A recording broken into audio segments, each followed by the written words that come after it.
काहीतरी असं जे खूप खास होतं पण अचानक संपून गेलं। एक असं स्वप्न जे रातोरात तुटलं। एक असं ध्येय ज्याच्याकडे चालताना प्रत्येक पावलावर संकट आहे। माहिती नाही कुठपर्यंत चालता येईल किंवा कुठं अचानक थांबावं लागेल। पण या प्रेमाच्या जगात तुम्ही दोघंही अव्वल ठरलात। मी तुमच्या प्रेमाला समुद्र नाही म्हणणार, कारण तो खारा असतो। तुम्ही वाहत्या नदीसारखे आहात, ज्यात तुमचं प्रेम नितळ, निखळ आणि बेधुंद वाहत आहे। कुठेतरी जाऊन नक्की मिळणार आहे, जिवंतपणे नाही पण कदाचित राग झाल्यावर तरी। एक अशी प्रेमाची गोष्ट जी मृत्यूच्याही पलीकडे आहे। चला बघून घेऊयात या व्हिडिओमध्ये विवेक आणि सृजनाच्या प्रेमाची गोष्ट। नमस्कार, मी वैष्णवी आणि तुम्ही पाहत आहात काहीतरी विशेष। फेमस मीडिया इन्फ्लुएन्सर विवेक पंगेनीला तुम्ही सर्वच जण ओळखता। 36 वर्षाचा हा विवेक आणि सृजना यांची ओळख जवळपास 10 वर्ष आधी झाली होती। सगळं काही एकदम मनासारखं सुरू होतं। दोघंही स्वप्न बघत होती आणि दोघांचीही स्वप्न पूर्ण देखील होत होती। विवेक युनिव्हर्सिटी ऑफ जॉर्जियामधून फिजिक्स आणि ॲस्ट्रॉनॉमीमधनं PhD करत होता। सृजनाचा सुद्धा PhDचा अभ्यास सुरू होता।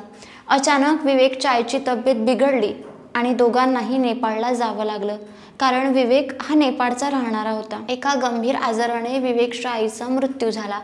या दुःखातून विवेक सावरतच नाही की अचानक विवेकच्या डोक्यात खूप दुखायला लागलं। हॉस्पिटलमध्ये गेल्या गेल्या असं समजलं की विवेकला ब्रेन ट्यूमर आहे।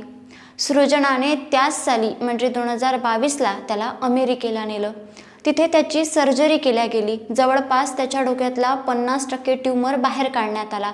तो ट्यूमर टेस्टला पाठवल्यानंतर असं समजलं की विवेकला 4थ्या स्टेजचा कॅन्सर आहे। आयुष्यात अचानक सगळं काही उद्ध्वस्त झालं। विवेक आणि सृजना दोघंही एकमेकांच्या गळ्यात पडून अक्षरशः रडायला लागले। सृजनाने तिचं रडणं थांबवलं। ती धीट झाली, कारण डॉक्टरने तिला सांगितलं की विवेककडे आता फक्त 6च महिने आहेत। सृजनाने तिचे सगळे कामं तशीच बाजूला टाकून दिली। PhDचा अभ्यासही सोडून ती फक्त विवेकच्या सेवेत लागली। तिला त्या 6 महिन्यात प्रेमाचा प्रत्येक क्षण जगायचा होता। विवेकचे कॅन्सरमुळे केस गेले तर सृजनानं देखील तिचे केस कापून टाकले। दोघंही प्रत्येक क्षण सेलिब्रेट करत होते, पण सृजना मात्र आता हळूहळू खचायला लागली होती, कारण ती तिच्या विवेकचा त्रास दिवसेंदिवस वाढताना बघत होती। विवेकचं शरीर तिच्या डोळ्यासमोर संपताना ती बघत होती। तरीही ती सातत्यानं सोशल मीडियावर फक्त आणि फक्त पॉझिटिव्ह पोस्ट करत होती। सगळे फॅन्स विवेकला ब्लेसिंग्स देत होते।